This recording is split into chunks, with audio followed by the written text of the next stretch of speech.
All right, now we're going to start with video number 2 with polynomials, adding and subtracting polynomials. When you're adding and subtracting polynomials, you want to combine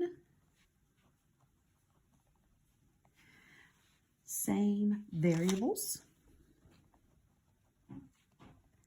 This is just like combining like terms, if you remember doing that back in middle school. And you want to combine same exponents. Okay. So with this, we're going to make sure all of our answers are in standard form. You want to always write answers in standard form. And that's going to be the way for all polynomials, even in your later math classes. All right, so let's go with our first example here. Let's do 3x squared plus 9x squared. The reason I want to start with this one, I don't want you to confuse this with what we had done previous with exponents. When you're combining like terms, adding and subtracting them, you do not want to add your exponents. You only add exponents when you're multiplying. So we are adding here, so you're going to add your coefficients. So the 3 and the 9 gets added together. So 3 plus 9 is 12. And you're going to leave that with an x squared. And that right there is all you need to do for this first example. So let's start out with 4x plus 5 is in parentheses, plus, and another set of parentheses, we have negative 7x minus 1. Now, when you have a plus sign here in the middle, you just need to combine your like terms here. So 4x plus negative 7x. Now, the signs are different, so you need to subtract these. So you're going to get a negative 3x. And then you're going to do 5 plus negative 1, or 5 minus 1, which will be 4. And then you need to look at this and say, is this in standard form? Largest exponent down, so yes it is. So we are done with this problem right here. Number 3, we're going to have negative x squared plus 3x, and then plus 7x plus 5x squared. Okay, you want to combine like terms together, so the x squareds need to go together. So what's negative x squared? Remember, there's understood to be a 1 right here. So a negative 1x squared plus 5x squared. The signs are different, so you should subtract the numbers, which gives you a 4x squared, and always take the sign of a larger number. And then we're going to combine our x's, 3x plus 7x, which is 10x. You cannot combine the x squareds and the x's like this. So this is in standard form, and this will be your answer. Number 4, x squared minus 8x plus 7. And then plus again, and a 2x minus x squared minus 12. Always start with your largest exponents. So let's do x squared plus negative x squared. And if you notice, 1x squared plus negative 1x squared, those end up canceling each other out. And that will happen from time to time. So now let's combine our x's. Negative 8x plus 2x. Signs are different, so we need to subtract and take the sign of a larger number. So negative 6x. 7 plus negative 12. Signs are different, so you need to subtract.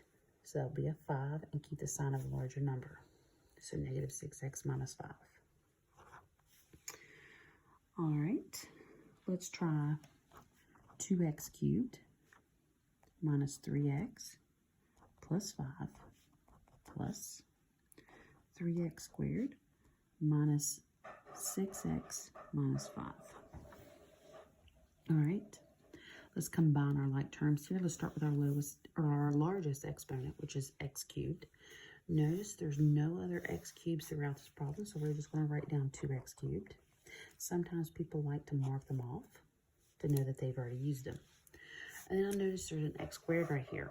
There's not an x squared over in this first parentheses, but I'm going to go ahead and start working with my exponents for standard form. So plus 3x squared, keeping the signs the same.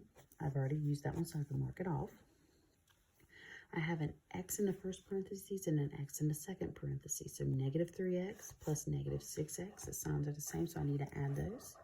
So minus 9x. And then I'm left with 5 plus negative 5. And notice, those cancel out, so I'm already here in standard form.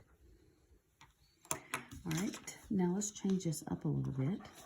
So starting with this next example here, I'm going to have a minus sign in between my two parentheses here. So 3x minus 5, then minus another quantity of negative 5x plus 7. When you have a minus sign here, think about this as you have to distribute. You've got to distribute this minus sign to everything in this second parentheses. So the signs in the second parentheses need to change. So that's going to turn out to be a positive 5x and a minus 7. But everything in the first parentheses will remain the same. And you don't have to have the parentheses unless you just want them. Here we need to combine like terms. So 3x plus 5x is 8x. And negative 5 minus 7, signs are the same, so I'm going to combine those. Got negative 12. And that is our answer there in standard form. Let's work on number 7 here. 5x squared plus 2x minus 10 minus negative 3x squared minus 6x plus 2. You need to think about taking this minus sign and distributing to everything in the second parentheses, and notice all the signs will change. So that's going to be a positive 3x squared plus 6x minus 2. The only thing that changed was the signs. Everything in the first parentheses will remain the same. Now we need to combine like terms. 5x squared plus 3x squared will be 8x squared. And some people like to mark this off, like I said before. 2x plus 8x, or 2x plus 6x is 8x. Marking those off because I've already used them. Negative 10 minus 2. So that will be a minus 12. And this is our answer in standard form. Now you can complete problems 7 through 14.